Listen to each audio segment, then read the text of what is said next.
ಕರ್ತನಲ್ಲಿ ಪ್ರೀತಿಯುಳ್ಳಂಥ ದೇವ ಜನರಿಗೆ ವಂದಿಸುವಂಥವನಾಗಿದ್ದೇನೆ.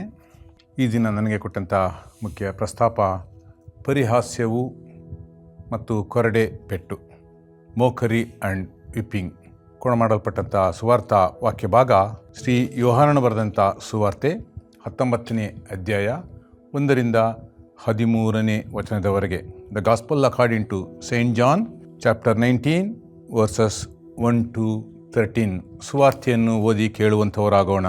ಆಮೇಲೆ ಪಿಲಾತನು ಯೇಸುವನ್ನು ಕೊರಡೆಯಿಂದ ಹೊಡೆಸಿದನು ಮತ್ತು ಸಿಪಾಯಿಗಳು ಮುಳ್ಳು ಬಳ್ಳಿಯಿಂದ ಕಿರೀಟವನ್ನು ಹಣೆದು ಆತನ ತಲೆಯ ಮೇಲೆ ಇಟ್ಟು ಕೆಂಪು ವಲ್ಲಿಯನ್ನು ಆತನಿಗೆ ಹೊದಿಸಿ ಆತನ ಬಳಿಗೆ ಬಂದು, ಯೆಹೂದ್ಯರ ಅರಸನೇ, ನಿನಗೆ ನಮಸ್ಕಾರ ಎಂದು ಹೇಳಿ ಆತನ ಕೆನ್ನೆಗೆ ಏಟು ಹಾಕಿದರು. ತರುವಾಯ ಪಿಲಾತನು ತಿರುಗಿ ಹೊರಗೆ ಬಂದು ಯೆಹೂದ್ಯರಿಗೆ, ನನಗೆ ಅವನಲ್ಲಿ ಯಾವ ಅಪರಾಧವೂ ಕಾಣಿಸಲಿಲ್ಲವೆಂಬುದು ನಿಮಗೆ ತಿಳಿಯುವಂತೆ ಅವನನ್ನು ನಿಮ್ಮ ಬಳಿಗೆ ಹೊರಗೆ ತರುತ್ತೇನೆ, ನೋಡಿರಿ ಎಂದು ಹೇಳಿದನು. ಆಗ ಯೇಸು ಮುಳ್ಳಿನ ಕಿರೀಟವನ್ನು ಕೆಂಪು ವಲ್ಲಿಯನ್ನು ಧರಿಸಿದವನಾಗಿ ಹೊರಕ್ಕೆ ಬಂದನು. ಪಿಲಾತನು ಅವನಿಗೆ, ಇಗೋ ಈ ಮನುಷ್ಯನು ಅಂದನು. ಮಹಾಯಾಜಕರು ಓಲೇಕಾರರು ಆತನನ್ನು ಕಾಣುತ್ತಲೇ, ಶಿಲುಬೆಗೆ ಹಾಕಿಸು, ಶಿಲುಬೆಗೆ ಹಾಕಿಸು ಎಂದು ಕೂಗಿದರು. ಪಿಲಾತನು ಅವರಿಗೆ, ಬೇಕಾದರೆ ನೀವೇ ಅವನನ್ನು ತಕೊಂಡು ಹೋಗಿ ಶಿಲುಬೆಗೆ ಹಾಕಿಸಿರಿ, ನನಗೆ ಅವನಲ್ಲಿ ಅಪರಾಧವು ಕಾಣಿಸಲಿಲ್ಲವೆಂದು ಹೇಳಿದನು. ಯೆಹೂದ್ಯರು ಅವನಿಗೆ, ನಮಗೆ ಒಂದು ನೇಮಕ ಉಂಟು, ಆ ನೇಮದ ಪ್ರಕಾರ ಇವನು ಸಾಯತಕ್ಕವನು, ಯಾಕಂದರೆ ಅವನು ತನ್ನನ್ನು ದೇವರ ಮಗನಾಗಿ ಮಾಡಿಕೊಂಡಿದ್ದಾನೆ ಎಂದು ಉತ್ತರ ಕೊಟ್ಟನು. ಪಿಲಾತನು ಈ ಮಾತನ್ನು ಕೇಳಿ ಮತ್ತಷ್ಟು ಹೆದರಿಕೊಂಡು ತಿರುಗಿ ಅರಮನೆಯೊಳಕ್ಕೆ ಹೋಗಿ, ನೀನು ಎಲ್ಲಿಂದ ಬಂದವನು ಎಂದು ಯೇಸುವನ್ನು ಕೇಳಿದನು. ಆದರೆ ಯೇಸು ಅವನಿಗೆ ಉತ್ತರ ಕೊಡಲಿಲ್ಲ.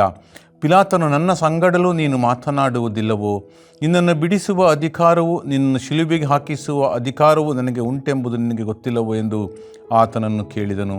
ಅದಕ್ಕೆ ಯೇಸು, ಮೇಲಿನಿಂದ ನಿನಗೆ ಕೊಡಲ್ಪಡದಿದ್ದರೆ ನನ್ನ ಮೇಲೆ ನಿನಗೆ ಯಾವ ಅಧಿಕಾರವೂ ಇರುತ್ತಿರಲಿಲ್ಲ. ಆದ ಕಾರಣ ನನ್ನನ್ನು ನಿನಗೆ ಒಪ್ಪಿಸಿದವನಿಗೆ ಹೆಚ್ಚಿನ ಪಾಪ ಉಂಟು ಅಂದನು. ಈ ಮಾತಿನ ದೆಸೆಯಿಂದ ಪಿಲಾತನು ಆತನನ್ನು ಬಿಡಿಸುವುದಕ್ಕೆ ಪೇಚಾಡಿದನು.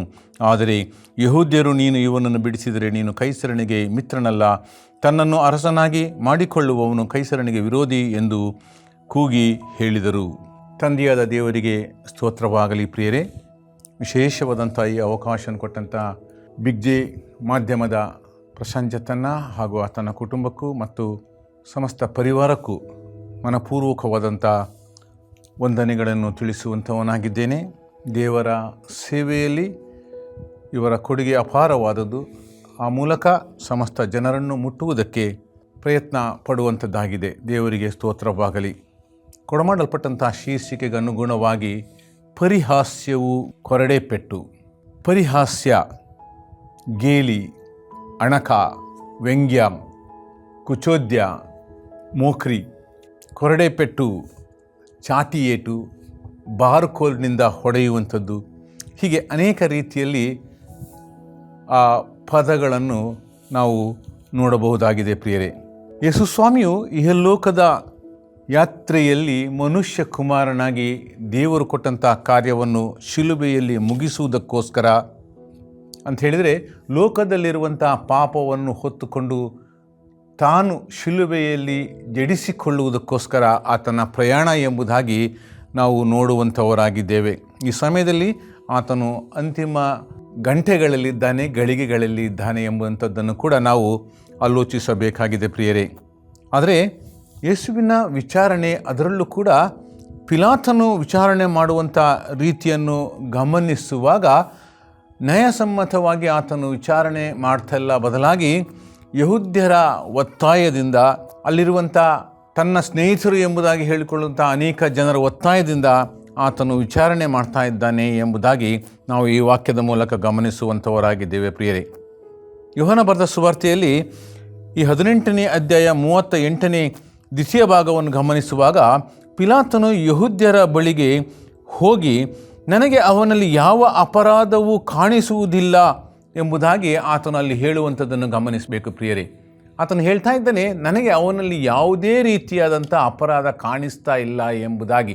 ಹಾಗಿರುವುದಾದರೂ ಕೂಡ ಆತನು ನ್ಯಾಯಸಮ್ಮತನಾಗಿ ಅಲ್ಲಿ ಕಾಣಿಸ್ತಾ ಇಲ್ಲ ಎಂಬುದಾಗಿ ಕೂಡ ನೋಡ್ತೇವೆ. ಯಾವ ಅಪರಾಧವು ಕಾಣಿಸದೇ ಇದ್ದರೂ ಕೂಡ ಆತನನ್ನು ವಿಚಾರಣೆಗೆ ಮಾಡುವಂಥದ್ದೇ ಒಂದು ದೊಡ್ಡ ಒಂದು ಆಲೋಚನೆಯಲ್ಲಿ, ದೊಡ್ಡ ರೀತಿಯಲ್ಲಿ ಒಂದು ಮೋಸಕರವಾದ ವಿಚಾರಣೆ ನಡೀತಿದೆ ಎಂಬುದಾಗಿ ಅಲ್ಲಿ ನಾವು ತಿಳಿದುಕೊಳ್ಳುವಂಥವರಾಗಿದ್ದೇವೆ. ಮಾತ್ರವಲ್ಲ, ಅಲ್ಲಿ ವಾಕ್ಯದ ಮೊದಲ ಭಾಗದಲ್ಲಿ ನಾವು ಗಮನಿಸುವಾಗ, ಆಮೇಲೆ ಪಿಲಾತನು ಯೇಸುವನ್ನು ಕೊರಡೆಯಿಂದ ಹೊಡೆಸಿದನು ಎಂಬುದಾಗಿ ನಾವು ನೋಡ್ತೇವೆ ಪ್ರಿಯರೇ. ಆತನು ಕೊರಡೆಯಿಂದ ಹೊಡೆಸ್ತಾ ಇದ್ದಾನೆ. ಆತನೇ ಹೇಳ್ತಾ ಇದ್ದಾನೆ ಆತನಲ್ಲಿ ಯಾವ ಅಪರಾಧವೂ ಇಲ್ಲ ಎಂಬುದಾಗಿರುವುದಾದರೂ ಕೂಡ ಕೊರಡೆಯಿಂದ ಹೊಡೆಸ್ತಾ ಇದ್ದಾನೆ ಎಂಬುದಾಗಿ. ಮಾತ್ರವಲ್ಲ ಪ್ರಿಯರೇ, ಇಲ್ಲಿ ವಿಶೇಷವಾಗಿ ನಾವು ಕಾಣುವಂಥ ಒಂದು ಮಾತು ಅಲ್ಲಿ ಹೇಳ್ತದೆ 2ನೇ ವಚನದಲ್ಲಿ, ಸಿಪಾಯಿಗಳು ಮುಳ್ಳು ಬಳ್ಳಿಯಿಂದ ಕಿರೀಟವನ್ನು ಹಣೆದು ಆತನ ತಲೆಯ ಮೇಲೆ ಇಟ್ಟರು ಎಂಬುದಾಗಿ.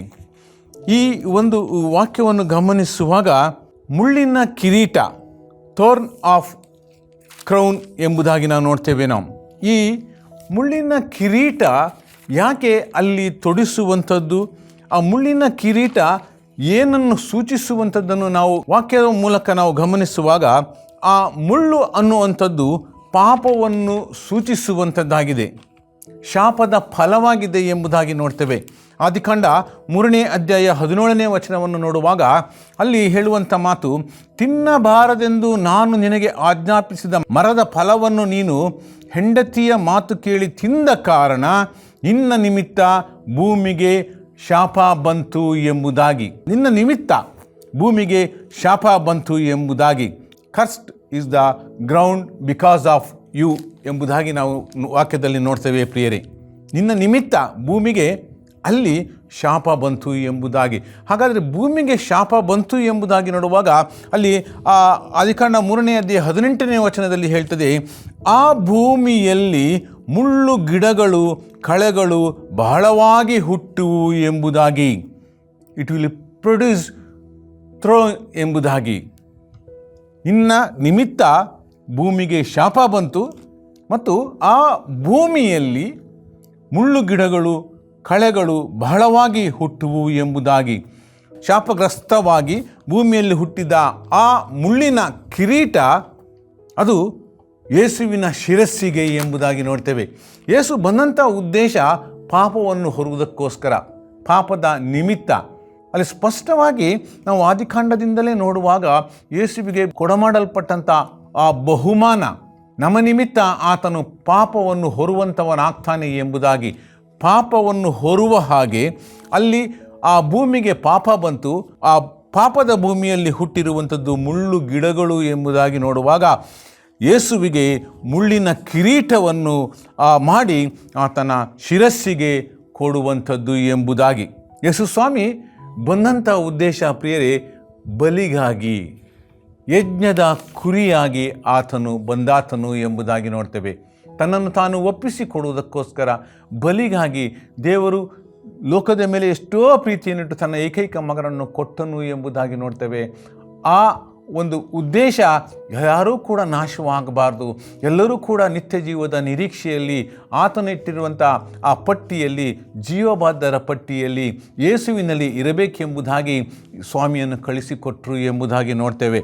ಹಾಗೆ ಪ್ರಿಯರೇ, ನಾವು ಯೇಸು ಸ್ವಾಮಿ ಯಜ್ಞದ ಕುರಿಯಾಗಿ ಬಂದಾತನಾಗಿದ್ದಾನೆ ಎಂಬುವಂಥದ್ದು ನಾವು ಗಮನಿಸುವಾಗ, ಯಾವ ರೀತಿಯಲ್ಲಿ ಅಬ್ರಹಾಮನು ತನ್ನ ಮಗನಾದ ಇಸಾಕನನ್ನು ಬಲಿಗಾಗಿ ದೇವರ ಬೆಟ್ಟಕ್ಕೆ ಕರೆದುಕೊಂಡು ಹೋಗುವಂಥದ್ದನ್ನು ಕೂಡ ನಾವು ವಾಕ್ಯ ಭಾಗದಲ್ಲಿ ಗಮನಿಸ್ತೇವೆ. ನಾವು ಪ್ರಿಯರೇ, ಯಜ್ಞದ ಕುರಿಯಾಗಿ ಯೇಸುಸ್ವಾಮಿ ಆತನ ಪ್ರಯಾಣ ಎಂಬುದಾಗಿ ನೋಡುವಾಗ, ಆದಿಕಾಂಡದಲ್ಲಿ ಗಮನಿಸುವಾಗ ಅಬ್ರಹಾಮನಿಗೆ ದೇವರು ಆಜ್ಞಾಪಿಸಿದ ರೀತಿಯಲ್ಲಿ ತನ್ನ ಮಗನಾದ ಇಸಾಕನನ್ನು ಬಲಿಗಾಗಿ ಅರ್ಪಿಸಲು ಆತನನ್ನು ದೇವರ ಬೆಟ್ಟಕ್ಕೆ ಕರೆದುಕೊಂಡು ಹೋಗ್ತಾನೆ.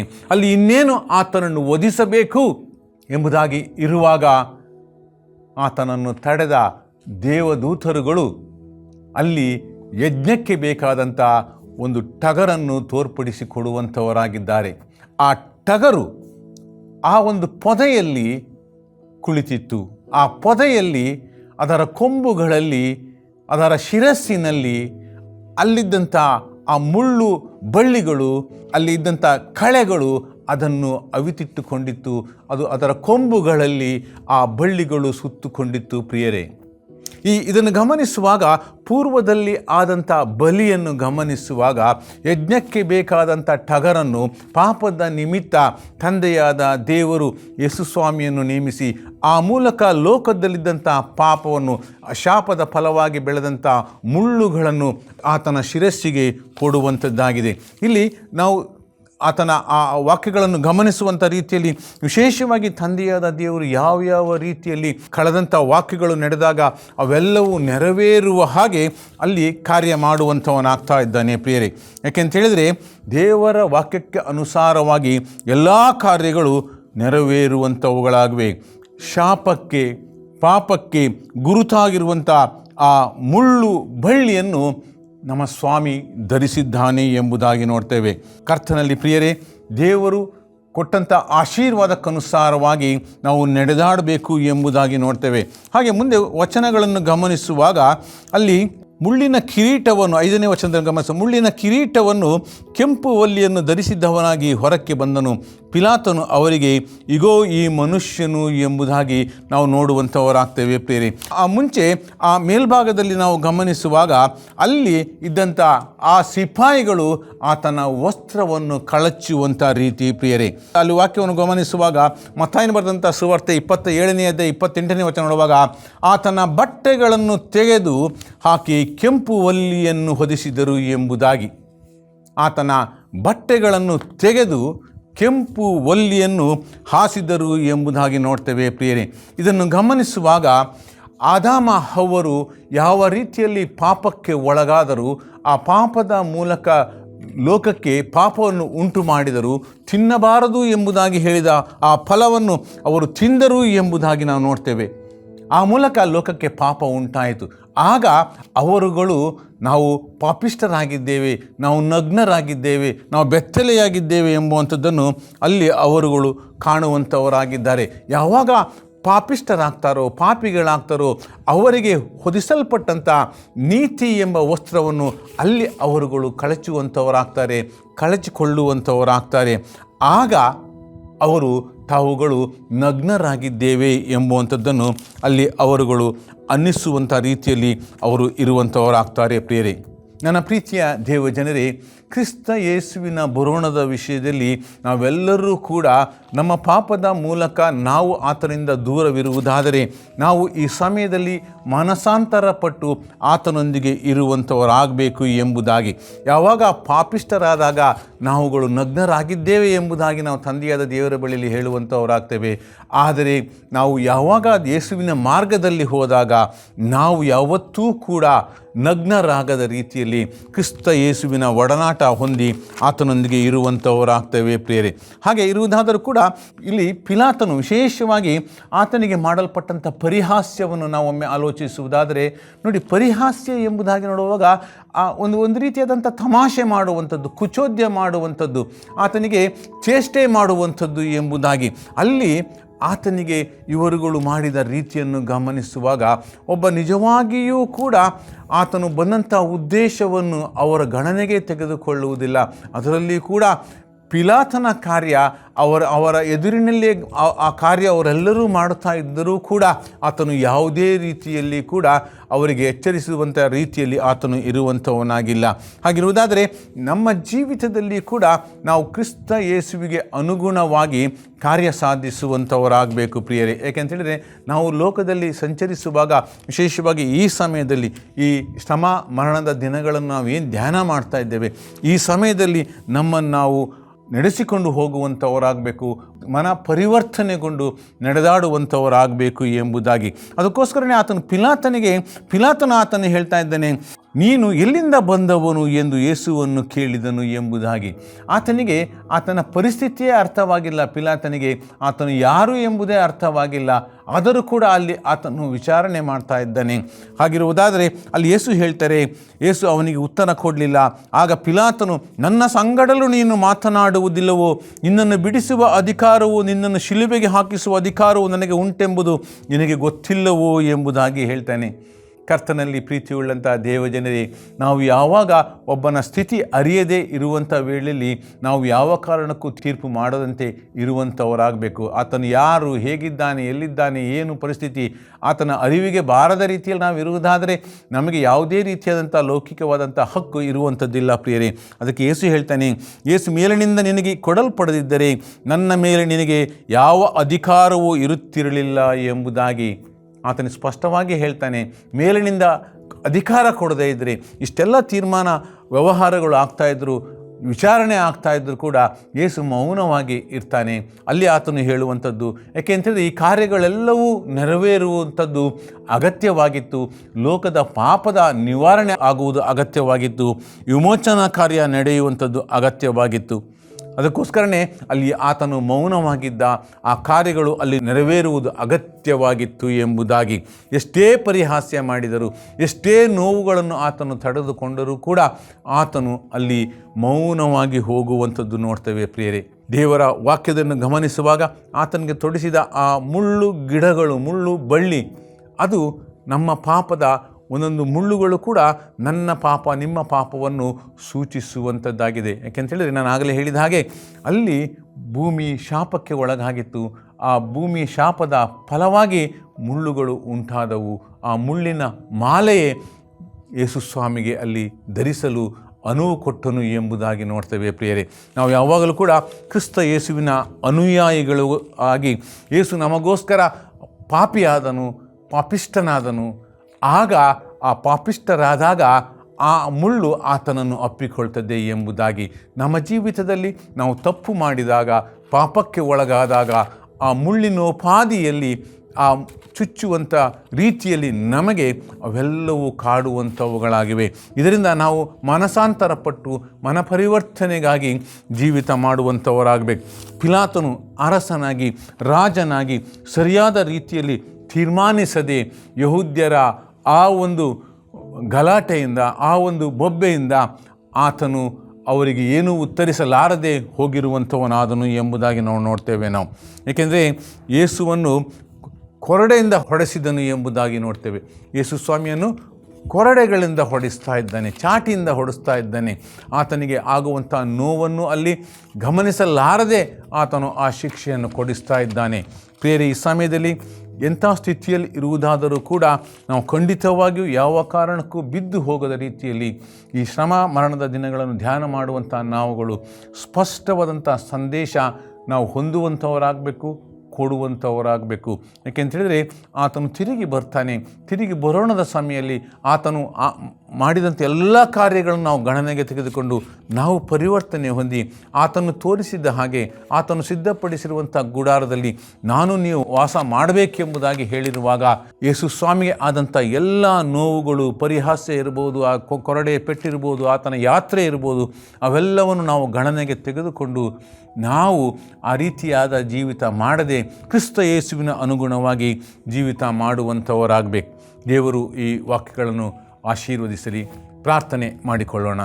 ಕರುಣಾಳು ತಂದೆಯಾದ ದೇವರೇ, ಮಹೋನ್ನತನೇ ದೇವರೇ, ಈ ಸಮಯದಲ್ಲಿ ಸ್ವಾಮಿ ನಿನ್ನನ್ನು ಧ್ಯಾನಿಸುವಂಥ ವೇಳೆಯಲ್ಲಿ ವಿಶೇಷವಾಗಿ ಪವಿತ್ರ ವಾರವನ್ನು ಧ್ಯಾನ ಮಾಡುವಂಥ ಈ ವೇಳೆಯಲ್ಲಿ ಸ್ವಾಮಿ, ಯೇಸು ಸ್ವಾಮಿಯ ಆ ಯಾತ್ರೆಯಲ್ಲಿ ಆತನು ನನಗೋಸ್ಕರ ಮುಳ್ಳಿನ ಕಿರೀಟವನ್ನು ಧರಿಸಿದಂಥವನಾದನು. ಹೌದು ಸ್ವಾಮಿ, ಪಾಪದ ಶಾಪದ ಸೂಚನೆಗಾಗಿ ಕೊಡಮಾಡಲ್ಪಟ್ಟಂಥ ಆ ಮುಳ್ಳಿನ ಮಾಲೆಯನ್ನು ಆತನು ಧರಿಸಿದ್ದಾನೆ.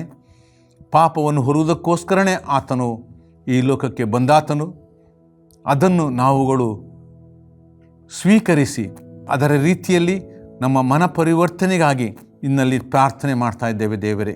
ಹೌದು ಕರ್ತನೆ, ವಿಶೇಷವಾಗಿರುವಂಥ ಈ ವಾರವನ್ನು ಹೇರಳವಾಗಿ ನೀನು ಆಶೀರ್ವದಿಸುವಂಥವನಾಗು ಸ್ವಾಮಿ. ಕೇಳುವಂಥ ಪ್ರತಿ ಒಬ್ಬೊಬ್ಬರಲ್ಲಿಯೂ ನಿನ್ನ ವಾಕ್ಯಗಳು ಬೇರೂರಿ ಮಾತನಾಡುವಂಥವುಗಳಾಗಲಿ. ಹೌದು ಸ್ವಾಮಿ, ಈ ಸಮಯದಲ್ಲಿ ಸ್ವಾಮಿ ಈ ಅವಕಾಶ ಕೊಟ್ಟಂಥ ಪ್ರಿಯ ಸಹೋದರರಿಗೂ ಸಮಸ್ತ ಬಿಗ್ ಜೆ ಟಿ ವಿ ಮಾಧ್ಯಮದವರಿಗೂ ಕೂಡ ನಾನು ಕೃತಜ್ಞತೆಯನ್ನು ಸಲ್ಲಿಸುವಂಥವನಾಗಿದ್ದೇನೆ. ದೇವರು ವಿಶೇಷವಾಗಿ ಈ ಪ್ರಚುರಪಡಿಸುವಂಥ ಕಾರ್ಯವನ್ನು ನೀನು ಆಶೀರ್ವದಿಸು ಸ್ವಾಮಿ. ಹೌದು ಸ್ವಾಮಿ, ಸಮಸ್ತ ಜಗದಲ್ಲಿ ಕರ್ತನೆ ಈ ಕನ್ನಡ ಮಾಧ್ಯಮದ ಮೂಲಕ ಹೋಗುವಂಥ ಸುವಾರ್ತೆ ಪ್ರತಿಯೊಬ್ಬನಿಗೂ ಸ್ವೀಕಾರ ವಾಗಿ ಆಗುವ ಹಾಗೆ ನೀನು ಕಾರ್ಯ ಮಾಡುವಂಥವನಾಗು. ಪುನಂದಾವರ್ತಿ ನಮ್ಮನ್ನೆಲ್ಲ ನಿನ್ನ ಹತೋಟಿಗೆ ಒಪ್ಪಿಸಿಕೊಡ್ತೇನೆ. ನಜರೇತಿನ ಯೇಸು ಕ್ರಿಸ್ತನ ಮಧುರ ನಾಮದಲ್ಲಿ ಬೇಡಿ ಹೊಂದಿದ್ದೇವೆ ದೇವರೇ, ಆಮೇನ್. ಸುವಾರ್ತೆ ತಲುಪದ ಊರು ಇರಲೇಬಾರದು, ಸಭೆಯೂ ಇಲ್ಲದ ಗ್ರಾಮ ಇರಬಾರದೆಲ್ಲಿಯೂ. ಸುವಾರ್ತೆ ತಲುಪದ ಊರು ಇರಲೇಬಾರದು, ಸಭೆಯೂ ಇಲ್ಲದ ಗ್ರಾಮ ಇರಬಾರದೆಲ್ಲಿಯೂ. ಇದುವೇ ಇದುವೇ ಇದುವೇ ನಮ್ಮ ಬಯಕೆ, ಇದುವೇ ಇದುವೇ ಇದುವೇ ನಮ್ಮ ಗುರಿಯು. ಇದುವೇ ಇದುವೇ ಇದುವೇ ನಮ್ಮ ಬಯಕೆ, ಇದುವೇ ಇದುವೇ ಇದುವೇ ನಮ್ಮ ಗುರಿಯು. ಸುವಾರ್ತೆ ತಲುಪದ ಊರು ಇರಲೇಬಾರದು, ಸಭೆಯೂ ಇಲ್ಲದ ಗ್ರಾಮ ಇರಬಾರದೆಲ್ಲಿಯೂ. ಸುವಾರ್ತೆ ತಲುಪದ ಊರು ಇರಲೇಬಾರದು, ಸಭೆಯೂ ಇಲ್ಲದ ಗ್ರಾಮ ಇರಬಾರದು.